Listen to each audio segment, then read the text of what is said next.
The wall was built to honor all those who served in Vietnam, with the names of those who died there and remain unaccounted for inscribed on the wall. The three servicemen statue was added to the site to provide a heroic traditional depiction of those who served in Vietnam. The sculptor, the late Frederick Hart, once said, "You were supposed to see three soldiers, but there are lots of things I want you to feel as well. I want you to see that these are very young people. I want you to feel that they bore an excruciating burden." In creating the statue, his wife Lindy said he wanted the details of the sculpture to tell the story of a particular time and place. But more importantly, he sculpted every detail, every fold in the fatigues, every tensed muscle, every throbbing vein, in tribute to the veterans who served and sacrificed. And I think we would all agree that the three servicemen statue has stood the test of time. Over the last 35 years, it has continued to be a powerful tribute honoring our Vietnam veterans. In late 1983, Diane Carlson Evans, a nurse who served in the Army in Vietnam, conceived of the idea to add a statue to the Vietnam Veterans Memorial site to honor the women who served. There are 8 women, all nurses, whose names appear on the wall. Of the 265,000 women who served during the Vietnam War, nearly 10,000 military women served in country during the conflict. Barred from combat, these women served in healthcare, communications, intelligence, and administrative positions. The Women's Memorial was dedicated in 1993. And when the wall was built, no one knew that Vietnam veterans were going to continue dying because of their service. But every year, thousands of veterans are dying from Agent Orange-related illnesses and post-traumatic stress disorder, which is why the in-memory plaque is such an important component of the memorial site. The effort to establish the plaque was really led by one individual, the late Ruth Coder Fitzgerald. Her brother John had served in Vietnam, returned home, and died of cancer in 1992. She made it her mission to add a plaque to this site that would honor veterans like her brother. After many years of effort and support from the Vietnam Veterans of America and many others, Congress agreed, and the in-memory plaque was dedicated in 2004. Over the last several years, AVVA, the Associates of the Vietnam Veterans of America, and the Memorial Fund, both nonprofits with no federal funding, worked together to have a new plaque installed that is raised and angled toward the visitor, making it more prominent. I am thrilled that the new and improved plaque was installed last November and rededicated this past Memorial Day. Our next speaker, Marcia Ford, was here to participate in that rededication. Beyond the plaque, the in-memory program honors those who served, returned home, and later died as a result of their service. This past June, we added 534 Vietnam veterans to our in-memory honor roll, the most we've ever added in a single year. Our annual in-memory ceremony includes a reading of the names of the new honorees here in the place that our nation has set aside for Vietnam veterans. How many of you here have lost a buddy or a family member that was a Vietnam veteran?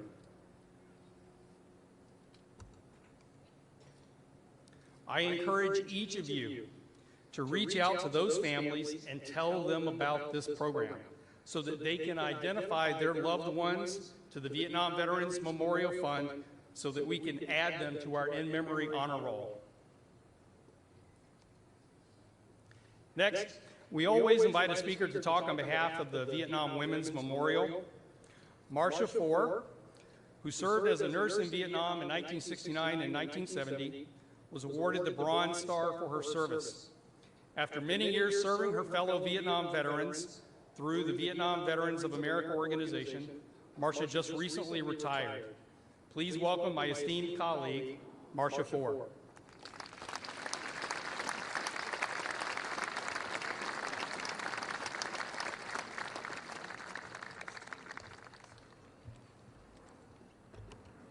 afternoon. I first want to take just a few minutes to thank Diane Carlson Evans and the Vietnam Women Veterans Memorial Foundation for inviting me to speak here today with you. I said to somebody just before I came up that I was afraid, after all these years that we have been here, everyone that has spoken about the Vietnam Women's Memorial, what else would there be to say? They would be hearing the same thing over and over. And that individual reminded me that I was 72, and a lot of the people in front of you are also that old. They probably don't remember what anybody said before.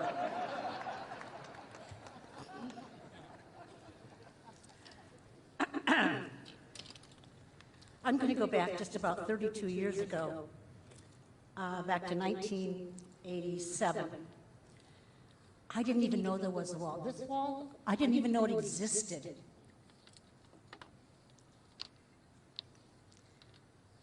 I met up with somebody who said, there's going to be someone talking about the Vietnam Women's Memorial statue they want to build in Washington. Do you want to come and listen to it?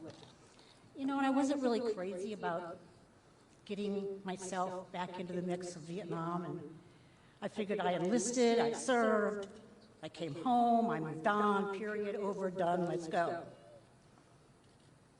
But I went to hear this woman talk, and until that fate-filled day, I never really recognized myself as someone who could contribute to veterans, that I belonged, that I was a veteran. Some think that sounds very strange, but for a lot of women, it was not a strange feeling at all.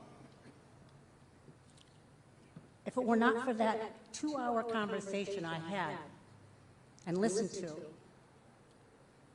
I would never have been able to fit back in to where I was supposed to be and discover exactly who I was going to be.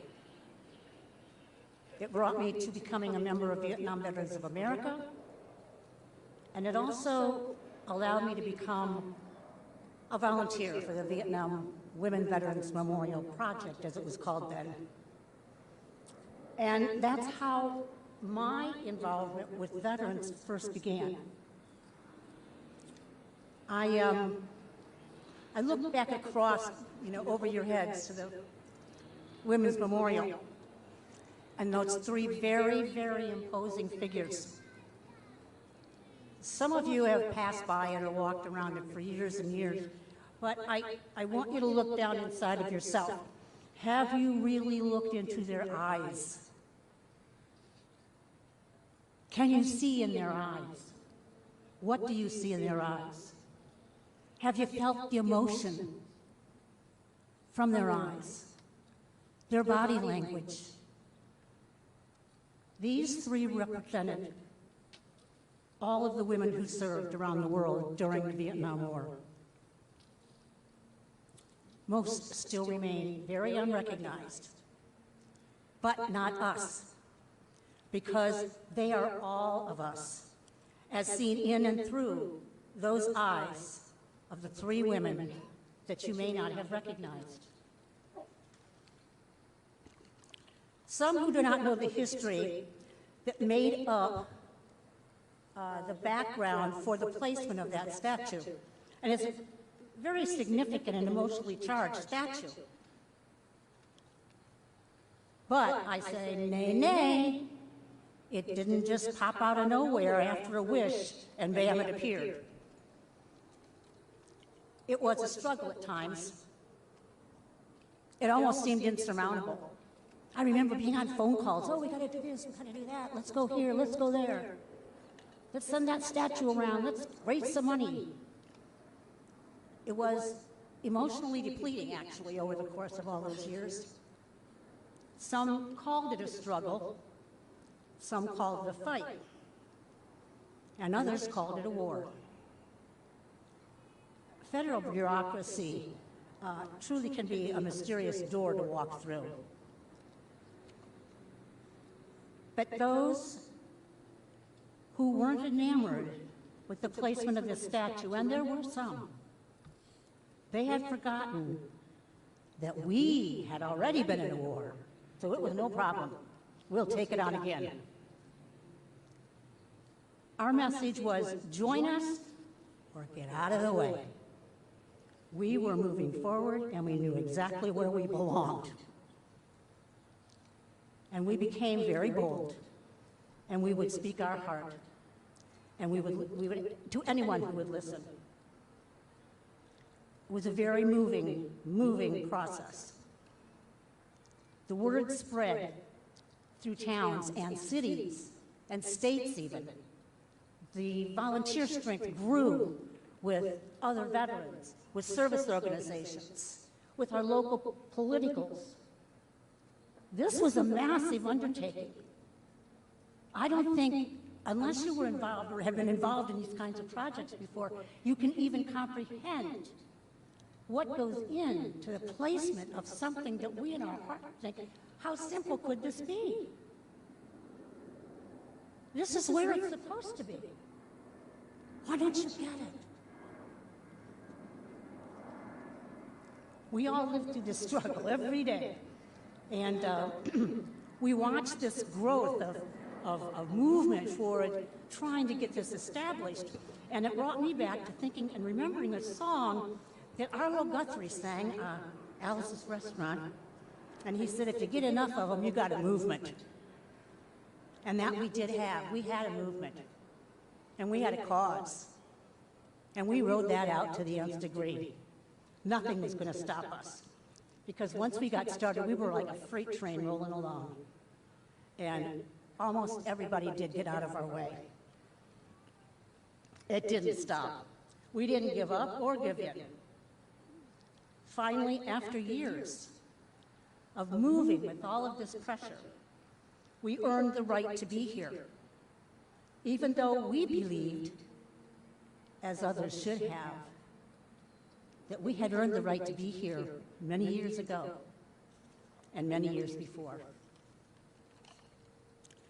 This movement resulted in the formal dedication 26 years ago, where we joined our brothers, the 3 fighting men, and ultimately being joined by the in memory plaque.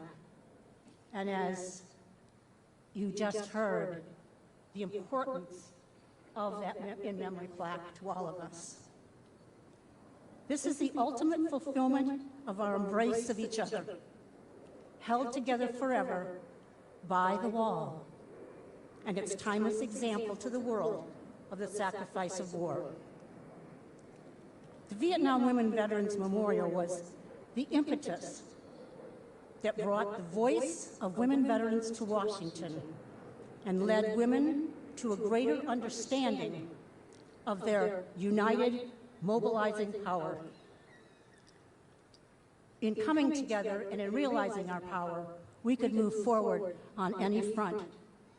And we did, looking at legislation, looking at regulations that could improve veterans' equality and benefits. This voice also caused the igniting of understanding the worth of the service and their ownership of being a veteran. So many women never had that within them until the Vietnam Women Veterans Memorial.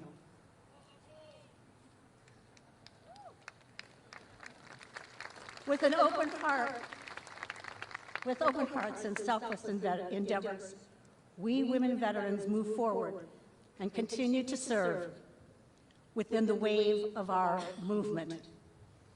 Thankful that we have laid down yet another layer in the historic foundation of the service of women veterans, and we are passing that on to the next generation of women veterans. Thank you for having me today.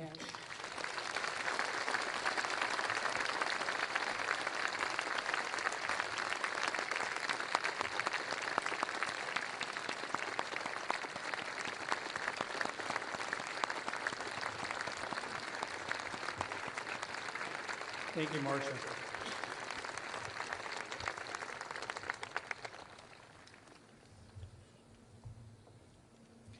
It's now my pleasure to introduce our keynote speaker and one of my favorite people in the whole world. Brigadier General George Price. General Price's military career began with his commission through ROTC at South Carolina State University. He served at every level of command and staff, from platoon leader to assistant division commander, and from battalion staff to chief of staff, 1st U.S. Army. He served in both the Korean and Vietnam Wars and spent more than 12 years in overseas assignments. His decorations include the Bronze Star, Army Commendation Medal, the Purple Heart, and the Combat Infantryman's Badge with Star. General Price has 4 children. His 3 sons are all retired Army officers, and his son-in-law is a retired Marine. Together, they have 90 years of military service in their family.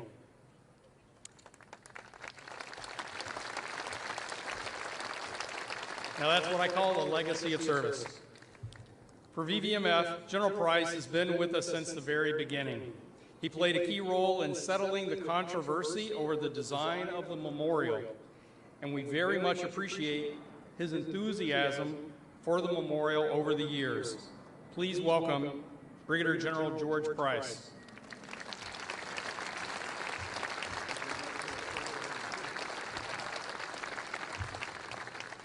Thank you very much. It's always a high honor to return home, meaning the memorial, and participate in a program that's designed to reinforce the purpose of this memorial and the place it plays in our country's history. First of all, I think we have to compliment the Dreamers, Diane Carlson Evans and Jan Scruggs, for having the courage of their convictions and no confusion between their convictions and their mission. And they inspired us beyond our own dreams. So we need to give them an accolade. I don't want to get spanked again by the Gold Star Mother, so I'm going to come up here and admit that I'm glad to have you with us. And so don't give me a tick mark now, because I acknowledge the fact that you played a great role also. To the older veterans that are here, it's going to be short because I know these medicines are going to kick in pretty quick. And we all will be making some serious runs, so we might as well understand that this is going to be quite to the point. I think the quickest way to do this without embarrassing anybody is to go and refresh what it is we're all about. This is a nation of achievers. It's a nation of doers. It's a nation of people who care about each other and try to build a better world every day. You don't do that being laid back and not participating and not involved. I recall as if it was yesterday the enthusiasm that we had when the memorial was dedicated. There were people pulling off suits, these expensive suits, and painting their patches on the shoulders, coming out the woodwork like they'd been reinvented, because their day had come. The day when they could admit that, yes, I served my country, and I'm not ashamed of it. I'm proud of it. I now have a place for me to go and reconcile myself. That's what I do.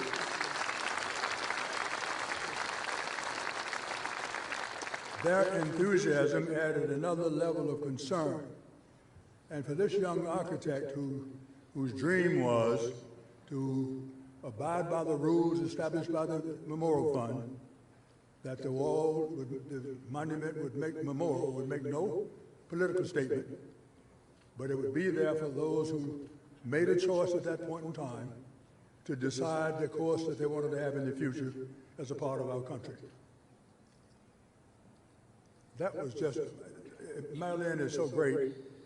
She rearranged how the world now reviews memorials, not just this one. This is a godfather, I would call it, but her enthusiasm, her sensitivity, and all of this, and she was subjected to some remarks I won't repeat here, but that's one part of what set me off.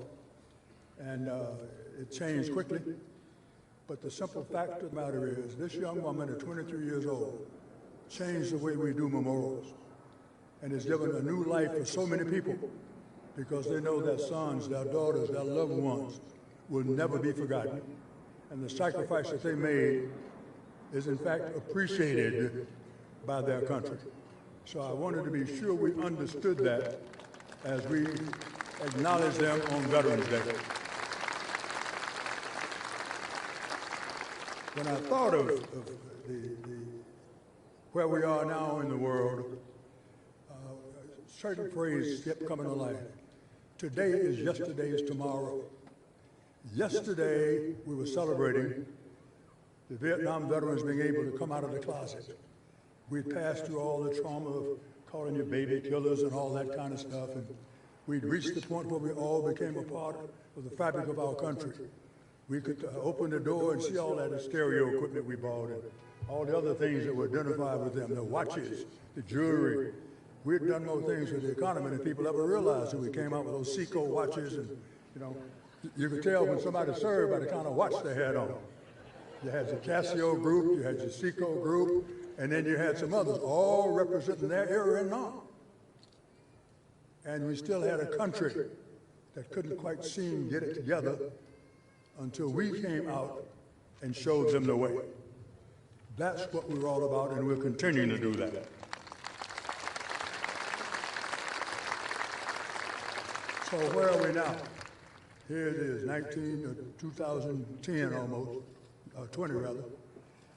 And look, I'm old enough to have to make that mistake. Shoot me.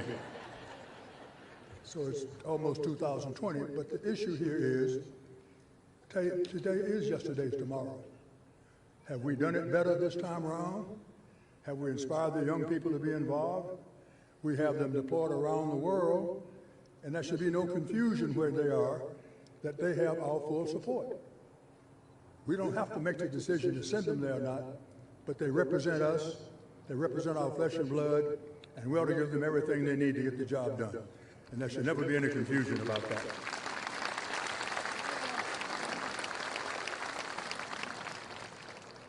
In addition, we need to recognize that the contract through our oath of office that we take as members of the military is with the people of the United States of America. The United States military has never lost a war. The people have lost the will to give us the requirements to get it done. But we have always abided by that contract. We've never breached it, and it should stay that way. They serve the people of the United States of America.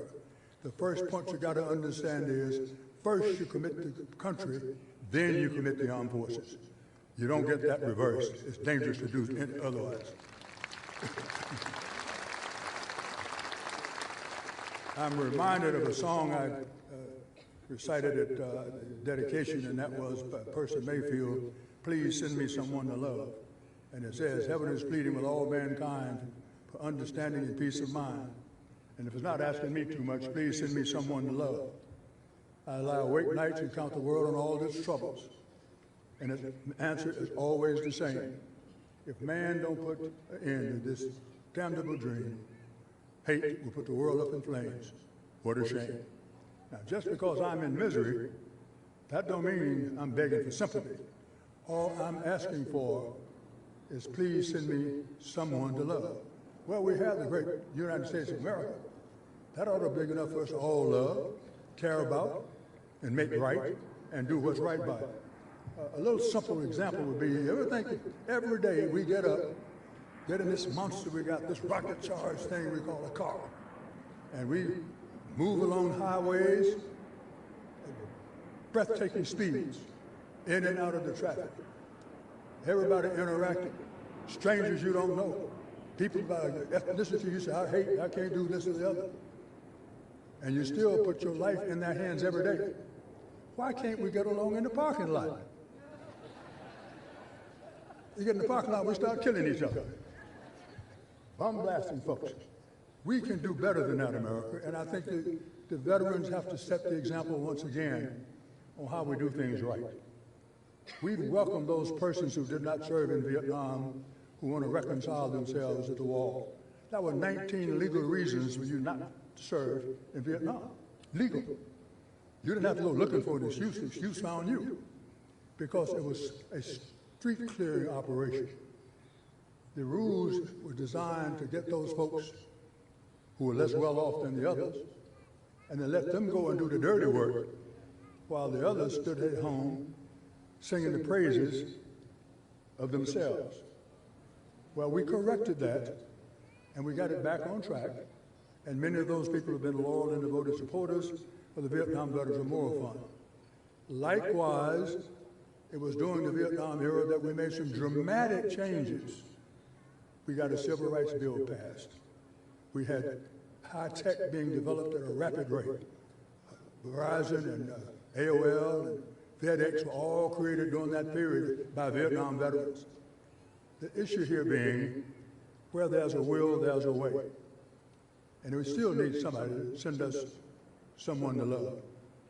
At the dedication of the Women's Memorial, I used the term from Lift Every Voice and Sing, and stony the road we trod, bitter the chastening rod, felt in the days when hope unborn had died, yet with a steady beat as our weary feet strayed from the place from which our fathers died.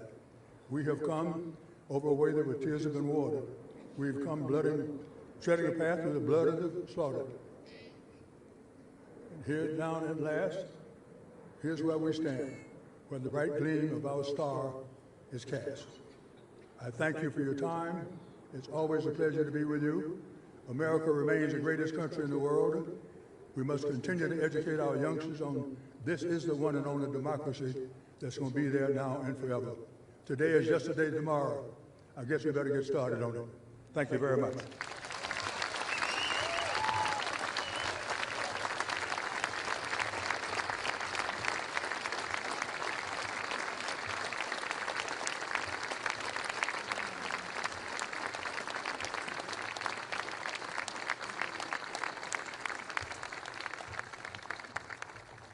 Thank you, General Price. Allow me to direct your attention to the representatives of several of our nation's leading veteran service organizations. I'd like to ask them to please come forward at this time as we prepare to lay the wreaths.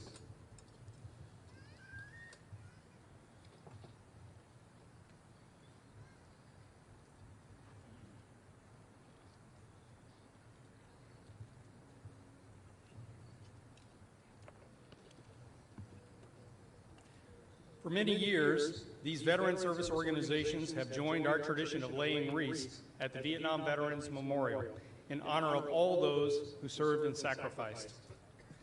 While the wreath layers get into position, I'd like to share a few highlights of what's been a busy year for the Vietnam Veterans Memorial Fund.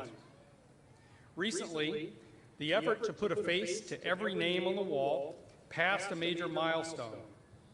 To meet our goal of finding a photo of every person on the wall, we now have less than 400 photos left. That means that our amazing volunteers have found more than 57,800 photos already. If you have photos of anyone on the wall, make sure they're part of our Wall of Faces. Our traveling exhibit, which we call The Wall That Heals, is wrapping up a fantastic 2019 tour this week at our final stop in Mississippi. We helped educate more than 300,000 visitors about the Vietnam War, including more than 20,000 students. In 2020, we'll be on the road from February to November, visiting 36 communities around the country. Our in-person and digital educational efforts are growing as well. We now have a tour guide working here at the wall, giving an introduction and overview about the memorial to thousands of visitors. The Vietnam Veterans Memorial Fund website was relaunched in May, which provides free educational curriculum for teachers to use in their classrooms. And our education director has taken our traveling trunks to classrooms to give to students a hands-on lesson about our Vietnam veterans. Through all of these activities, and with all of our speakers, we maintain the commitment the wall was built on, to never forget. I will now read the names of the organizations as they lay their wreaths. While the wreaths are being laid, you will hear bagpiper Chris Jackson play Amazing Grace. Today's ceremony will close with the playing of taps by Master Gunnery Sergeant Chris Ferrari of the President's Own United States Marine Band. If everyone could please stand as you are able.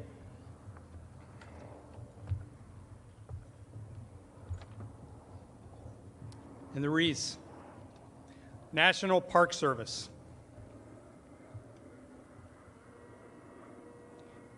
Vietnam Women's Memorial. American Gold Star Mothers. Gold Star Wives of America. Sons and Daughters in Touch. 1st Cavalry Division Association.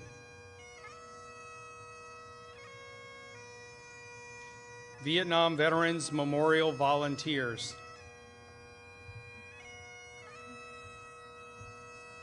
5th Battalion, 7th Cavalry Association. Paralyzed Veterans of America. Operation Freedom Bird.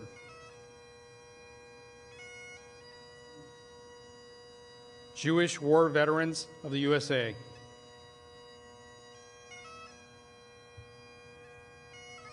AmVets.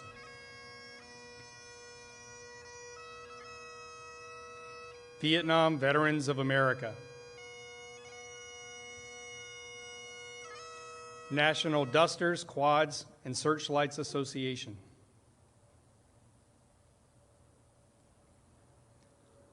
Associates of the Vietnam Veterans of America. Khe Sanh Veterans. Chickasaw Nation Elder Veterans. Veterans of Foreign Wars. Disabled American Veterans. F Troop, 8th Cavalry, Blue Ghost, Vietnam Veterans. Tan Sanut Association. 8 o'clock to 9 o'clock PTSD class, Washington. The American Legion. 28th Infantry Regiment Association, Black Lions. Verizon Veterans Advisory Board. 3rd Battalion, 8th Infantry, IV Dragoons. 25th Infantry Division Association. And all other organizations that are here with us today.